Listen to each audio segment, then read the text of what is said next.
Dave, I'm Barry. and we're the Skagit Highland News. This video is going to be on police shootings. We want to talk about the root cause, and then the next thing we want to touch on is the tide shifting from police protection to going after the perpetrators. And then we're also going to talk about what your take, because we'd like to hear your feedback, and I'm going to hear Barry's feedback on this because I'm kind of hitting him blind on this. What's your take on Judge Tammy Kemp and giving her Bible to Amber Gear? Amber Gear is the woman who mistakenly entered what she thought was her apartment, killing a black man who was eating a bowl of ice cream. I can't imagine what was going through her mind. But God, okay. So anyway, let's get back to the root cause. What do you think is the root cause of most of the police shootings in this country? I think it's our history. We just have such a violent history of the violent culture, and you just add like a gun cult sort of a spirit on top of that, and everybody's just nervous. Because I was going to look for when you first asked me this, I was going to look for the Nordic model. They can't see it.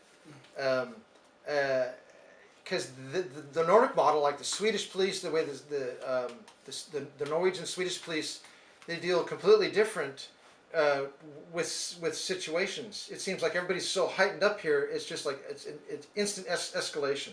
Whereas over there, it's de-escalation. Well, but don't you think that some of that has to do with just the sheer volume of guns in the country? Well, sure. I mean, they don't. If I were a policeman, I'd be pretty nervous approaching anybody's car, anybody's house, well, yeah, for fear that I'm going to get shot. Yeah. Well, we have a real nervous, violent culture, filled with lots of guns, tons of guns, and no limits on restriction, no limits on ammunition, no limits on capacity. Magazines. Well, they are putting limits on that, but that doesn't mean I don't know nothing about you can go online and still buy them from states where it's legal, have them shipped in. There's nobody that's the fox isn't watching the henhouse, put it that way, when it comes to importing stuff from other states where certain things are legal. I don't know. I think a lot of it has to do with nervous. And the other thing I think you touched on is just this whole machismo attitude of the police. And it's the police, anybody that's in authority. I think personally, from my experience, going through TSA checkpoints, the vast majority of them are overstressed and taking their position and amplifying their power trip that they're on. Might be only getting $15 an hour, but God, I got this authority over all these people who are going through this checkpoint. Sure, they've got pressure upon them from their superiors to not let guns and knives and chemicals go through their screening checkpoint. But I'll tell you, I was over in England a couple months ago, and I went to the airport in Stansted, and I had my whole family, and we were kind of, a little the family members are disorganized because they're not avid travelers like myself, and we had a whole bunch of small bags filled with all of our personal toiletry items. Well, we had 4 bags, and we had to boil it down to 3.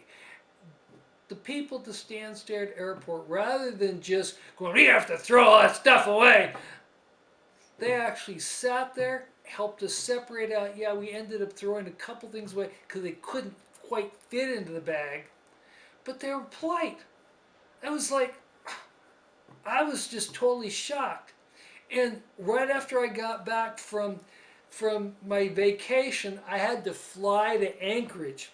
And I'm at Bellingham's International Airport, There are 3 of us in line, and the guy's a total jerk.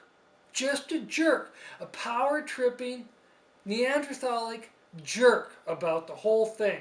Because, oh, you got to do this and that and the other thing right here. And it was like, why? You're not trying to shove 25 more people through here in 5 minutes. There's 3 of us. So, what's your take on that, Barry? Well, I made notes. Okay, let's So, hear 'em. I totally agree with everything you said, and I think that the cause of that is because why the people have to be all macho, and it's not just the cops. It's even people in our generations. You know, I've noticed everybody's got to be all watch. You know, it's just like this macho crap. To me, it just represents a complete insecurity that they have. And I take that back to when I first went to San Diego in 1969, 1970. I moved there from up by Canada. I was like living like 10 miles from Canada by Linden.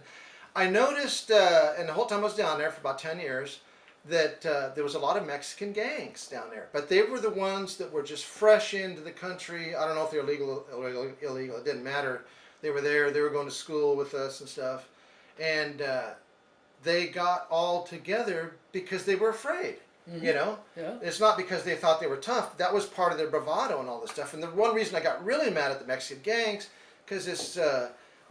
me and this other guy used to run around in a place called Pacific Beach Junior High School, mm-hmm. and me and him would trade the lead for the running of we'd like be in front of the whole school because you'd like have to run around this giant block, you know, yeah. California schools the whole block, and so me and him would take the turns having, you know, the lead stuff. Then one day his little Mexican gang brothers said, "No, man, you can't do that anymore." So they wouldn't let him run. I was like, "What? That's stupid, man. That's the stupidest thing I've heard." So that's what got me interested in observing the gang stuff. And I've observed it now with white males in America. And I've been observing it for about 20 years. You know, this tough guy crap and everything. I'm so macho and stuff. You know, where thank God that I've never had to do that because I'd rather just be macho and be tough. I don't need to portray it, and I don't need to show it to anybody. I show it when I'm up in the mountains. I'm showing it when I'm on the bike. I'm showing it when I'm out, you know, jumping in between boats, you know, or whatever. So, you know, God sees it, or nobody, or the seagulls see it, but you know, I don't have to be something I'm not. Anyway, what about, is the tide shifting now? Do you think that with Amber Gear's conviction, and there was just a shooting in Texas the other day where this woman, and I didn't write down her name. I should have. This happened 2 days ago. Yeah. But from what I gather, she was a black woman, and she was in her own home. The next door neighbor had called the police because they noticed the door open to her apartment and some strange lights, and they were just concerned for her well-being. Well, the police officer shot her in her own house. They didn't announce themselves. Well, he was outside. He shot her through the window. And she was inside. He was even outside the house. Like, what the heck? Yeah. This is America. Yeah, and now, thank God that his superiors essentially fired him. I'm sure he was told to resign, but, you know, and now he's in jail. Do you think we're finally come to the point where the thin blue line, or whatever they call it, for police protecting police, is going to start coming to an end, and prosecutors go after police that are clearly being questionable in their actions? What are your feelings, Barry? Do you think it's going to matter, or do you think this is all going to go away in the next year or so, and they're going to be back to business as usual and getting away with literally murder? I think that the big thing that's changing that, I have optimism for that. I really do. It doesn't look very good at the moment, but I think that the internet is the great equalizer for that. It's getting people talking. It's allowing people to share videos and stuff like that. And plus with the chest cams, or what do they call those things? I think that is a excellent. It's a big deal. So I really think that like cell phones have changed a lot of things. Where cell phone video, because I don't know, like some old saying was like a picture's worth 1,000 words or whatever. Yeah. And so how many, 10 frames a second? How much is that worth? But when people can actually see stuff, then there's no there's no distortion. It's like, oh well, somebody trying to describe what happened. So I think that as future goes, we're going to be into it. It's going to be a global village, kind of like what it is now. But it's just as the internet gets more, entwined into everything, and everybody has it more in the world. And it's going to be a great worldwide conversation. But I think in the U.S. We're having a great conversation about what it means to be an American, what it means to be a citizen, what it means to be a human, and our political system, and so many things that we're being forced to re-examine So right now. I'm going to ask you, what is your opinions? Either you can set it in your comments page to us, or you can email us at the Skagit Highland News .com or at gmail.com, and I will be posting that. But I want to hear your input. What do you think is going to happen? Do you think that the more pressure is going to be exerted on the police? Do you think there should be more pressure on the police, or do you think there should be less pressure? What's your opinion? What's your uptake? Give us your opinions. Send us emails or write a comment on our page here, and we'll put that out on one of our other follow-ups to this, because we need to discuss this further. Oh, yeah. And we might even go out and ask some other people what they're thinking. Anyway, this is Skagit Highland News. And let us know your thoughts. We want to hear. And don't forget to subscribe and like our page or our videos. Like us on Facebook, wherever. Okay, and you have a wonderful. Well, did you want to do that one question about the Bible? Oh yes, we did want to hit that. Okay, so Tammy Kemp gave her Bible to this Judge Tammy Kemp gave her Bible to Amber Greer, the woman who mistakenly shot a black man in his own apartment while he was trying to eat a bowl of ice cream. What's your take on that? Do you think giving her the Bible, as being a judge, giving the Bible after she sentenced her 10 years in jail, and then she gave her Bible. But the other thing that was interesting about that was the man's own brother gave a hug to Amber Greer in the courtroom. Well, he asked to, like, twice. Yeah, I mean, yeah. he asked the judge, that Yes. same judge, right? Yes. Yeah. And the judge granted that, and then the judge gave her her Bible and told her to put her faith in God, that this would all work out in time. I'm a Christian hardcore, fundamentalist. I mean, and just really, my whole life is surrounding that. But I completely believe in separation of church and state.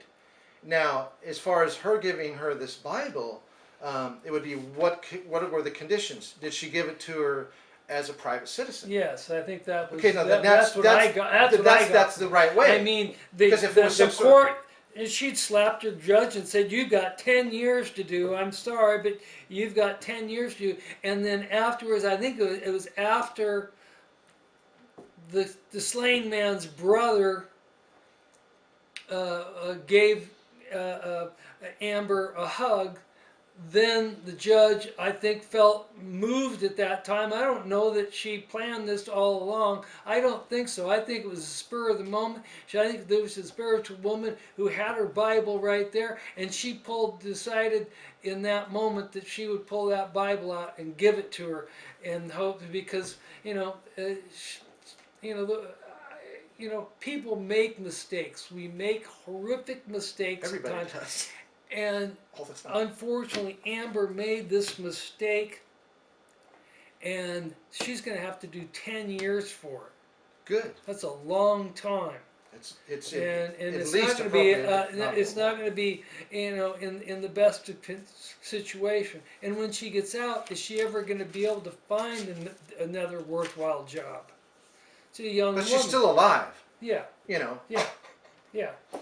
But but there's a lot of consequence for that, and it's very unfortunate that the black man was killed in his own apartment. Um, but what's your take on this? Should given the Bible? Well, if she did it as a private citizen, definitely, and that's the appropriate Christian thing to do, and that's actually the most powerful testimony. Because if she did it as a representative of the court or the state, then it makes it something completely different and totally wrong. Yeah. In my opinion. I mean, God's word goes out on its own. What do you think? It was when the court, after she had convicted her, and after that, do you think her official capacity was ended? Yes, yes, you're still in a courtroom, Right. But it was all done. In my opinion, yeah. it was done in good faith, and I don't. Then it was beautiful. I don't think that it was an official act. Yeah. I think it was a more personal act. No, and I was just differentiating, because that's where the differentiation would be, and if she does it as a private citizen, after everything was over, then that makes it even more powerful and more moral and more legitimate, and more of a testimony to Annenberg Geyer and everybody else too. Well, I think as a healing gesture, I mean, she's not going to be really totally healed for 10 more years. Well, probably never. But yeah, But she's still alive. Yeah, she's still alive. I mean, you're right. That's so. Yeah. So what else were we talking about? Well, the tide is shifting. Is the police or do you? I think it is. I really think it is, and I think it's because of the community that the internet has made everybody, that wants to be involved in it, through things like Facebook and through other things, Twitter, or just, different social medias. I mainly do Facebook. I don't know anything about the other ones, Yeah. But I think that, with the politics and everything, as much agitation that's going on in our nation, the fact that we can all communicate so well and so quickly is a really good thing. And I really believe that we need a gentle social revolution, in the way that we deal with people as human beings. And everybody says Christian this and Christian that. We need to find out what Christian really means. How do you think that social revolution would happen? What would spark?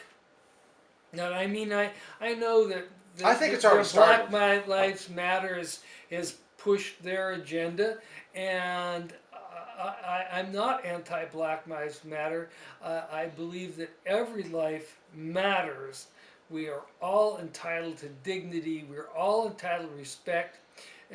But you have to actually acknowledge the fact that traditionally in American society, some lives mattered more than others. Oh yeah. So I mean, there has to be that. If you're rich, Donald Trump in this world, just look at it. I don't believe that he'll ever go to jail. He's probably right. He could probably murder somebody on the street and still get away with it. Not go to jail. But he's already in jail. He's in jail in his mind and in his heart. I mean, that's why he acts the way he does. He's not a happy man. So he can. It's like the Bible says, "What does it profit a man to gain the whole world and lose his own soul?" And that's where Donald is at, and the people that are around him, they just seem empty, and they just seem like a giant sucking sound. They don't give, they take. God doesn't take, God gives. So, and he's marketed it all as Christianity, and so many people have just jumped into the hole with him, and it's a sad thing.